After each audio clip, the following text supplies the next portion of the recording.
नमस्कार। प्रस्तुत है आज का चिंतन। ब्रिटिश सेनापति नेल्सन अपनी सेना के साथ नील नदी के इस पार खड़ा रणनीति का निर्धारण कर रहा था।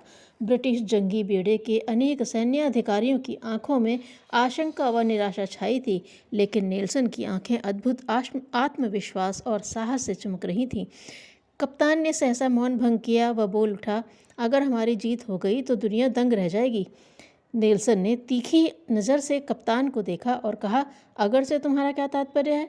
शक पकाए अधिकारी ने जवाब दिया, मेरा मतलब है कि दुश्मन हमसे कहीं ज़्यादा ताकतवर है, उसके पास अधिक सेना है, हथियार भी आधुनिकतम है, ऐसे में हमारी जीत भाग्य पर निर्भर है। नेल्सन ने गंभीर और दृढ़ स्वर में कहा, कप्तान, हमारी जीत का भाग्य से कोई संबंध नहीं है। हम जीतेंगे और अवश्य जीतेंगे। हम भाग्य के सहारे नहीं, बल्कि अपनी बहादुरी, साहस व निष्ठा के बल पर जीतेंगे। सेनापति के इन आत्मविश्वास भरे शब्दों ने प्रत्येक सैनिक के अंदर प्राण भर दिए। एक नवीन स्फूर्ति लेकर वे आगे बढ़े, विश्वास और साहस के साथ लड़े और अल्प बल वाले पराक्रमियों की उस विजय को देखकर सारा संसार चकित रह गया। आत्मविश्वास वह अमोघ अस्त्र है जो मनुष्य से असंभव काम करा लेता है। यदि शरीर बल है, साधन है एवं सहयोग भी है, परंतु आत्मविश्वास नहीं, तो ऐसे प्रयास अंधे, लंगड़े, काने कुबड़े ही होते हैं। ऐसे व्यक्तियों को कभी सफलता नहीं मिलती। अपनी सत्ता पर, अपनी क्षमता पर विश्वास रखने वाला बाहरी सहायता की कभी अपेक्षा नहीं करता, न दुर्भाग्य का रोना रोता है। कोलंबस नई दुनिया का पता लगाकर अमेरिका से स्पेन पहुंचा। स्पेन के राजा ने उसकी इस असाधारण सफलता पर उसके सम्मान में एक भोज का आयोजन किया, जिसमें सभी प्रमुख सभासद, सामंत आदि आमंत्रित थे। दूसरी ओर उपस्थित समुदाय में सामंतों के एक बहुसंख्यक गुट को कोलंबस से ईर्ष्या भी थी। इसी कारण वे बीच बीच में व्यंग बाण भी छोड़ रहे थे। कोलंबस से जब उसकी सफलता का कारण पूछा गया एवं उद्बोधन हेतु आमंत्रित किया गया, तब उसने एक कौतुक से अपने भाषण को आरंभ किया। उसने कहा, भाइयों, आपके कौतूहल का समाधान देने के पूर्व मैं आपके समक्ष एक तमाशा दिखाता हूँ। मेरे हाथ में यह अंडा है। आप में से जो भी इसे मेज पर सीधा खड़ा कर देगा, वह सबसे अधिक बुद्धिमान माना जाएगा। एक एक करके सबने प्रयास किए, पर अंडा खड़ा ही न हुआ। सबकी खूब हंसी हुई। अंत में एक सामंत ने कहा, तो फिर आप ही इसे खड़ा करके दिखा दीजिए। कोलंबस ने अंडे का एक सिरा झटके से तोड़ा, वह अंडा सीधा खड़ा हो गया। सभी सामंत चिल्ला उठे, इसमें कौन बड़ी बात है, यह तो हम भी कर सकते थे। कोलंबस ने कहा, कर सकते थे तो किया क्यों नहीं? जो लोग कहा करते हैं वे किया नहीं करते, और जो करते हैं वे गाल न बजाकर कर ही दिखाते हैं। सामंतों ने शर्मिंदा हो कोलंबस के वर्चस्व एवं पुरुषार्थ को माना तथा उसकी अमेरिका की खोज की प्रशंसा की। आत्मबल संपन्न व्यक्ति अपनी प्रसुप्त शक्तियों को पहचानते, जगाते हैं व आगे बढ़ते चले जाते हैं। शेष बहिर्मुखी मात्र तमाशा देखते रहते हैं।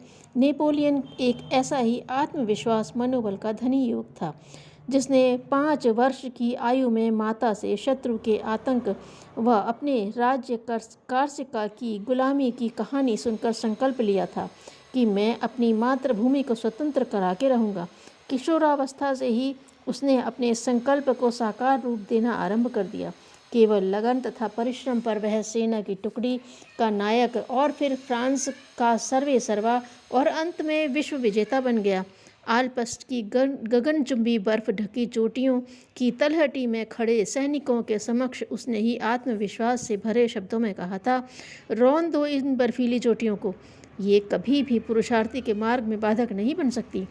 उसके इन शब्दों ने सैनिकों पर जादू कर दिया। वे असंभव को भी संभव बनाकर आल्प्स पर्वत को चुनौती देते हुए रास्ता बनाते निकल गए।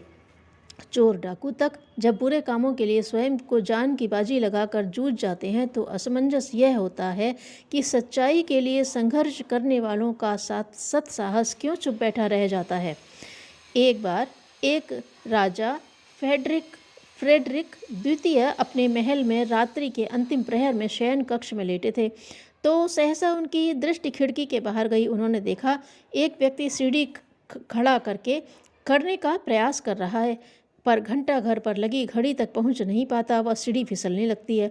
थोड़ी देर तक वे उसके प्रयासों को देखते रहे, फिर बाहर आकर पूछा, तुम कौन हो? इस समय क्या कर रहे हो?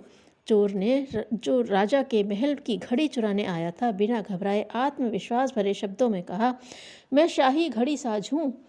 घड़ी को मरम्मत व सफाई के लिए निकालना है। रात्रि को तो निकालना आसान है, दिन में यहाँ आवागमन अधिक रहता है, इसलिए आया था, पर सहायक साथ नहीं ला पाया। राजा ने कहा, मैं सीढ़ी पकड़ता हूँ, तुम चढ़ो व घड़ी उतारो। कुछ ही मिनटों में वह घड़ी उतार कर राजा को धन्यवाद देते प्रणाम करते हुए विदा हो गया। अगले दिन राजा को पता चला कि महल के बाहर घड़ी चोरी चली गई।